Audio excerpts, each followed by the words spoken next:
কোটিপতি হওয়া থেকে তোমাদের কেউ আটকাতে পারবে না যদি এই ছোট্ট রেমেডিটা তোমরা করতে পারো। দেখবে চারিদিক থেকে তোমাদের বাড়িতে প্রচুর পরিমাণে টাকা আসা শুরু হয়ে যাবে। তো এর জন্য তোমাদের যেটা করতে হবে, তোমরা করবে এই রেমেডিটা 43 দিন, মানে 43 দিন তোমাদের প্রত্যেক দিন তোমাদের এটা করতে হবে না।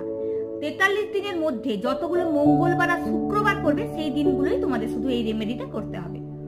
তো এই জন্য তোমাদের যেটা করতে হবে, তোমরা কি করবে, মঙ্গলবার দিন রাত্রি বেলায় গোটা মুগ ডাল, যে গোটা মুগ হয় সেই মুগ তোমরা ভিজিয়ে রেখে দেবে। পরের দিন মানে বুধবার দিন সকালে তোমরা কি করবে, পাখিদেরকে এগুলো খাইয়ে দেবে।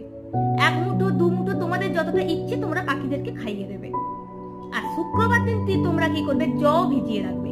আর শনিবার দিন সকালে তোমরা পাখিদেরকে খাইয়ে দেবে। দেখবে 1-2 বার করার পরেই তোমাদের বাড়িতে টাকা পয়সা আসা শুরু হয়ে যাবে। তো আজকে রেমেডিটা যদি তোমাদের ভালো লেগে থাকে, প্লিজ লাইক শেয়ার কমেন্ট করতে ভুলো না। Thank you.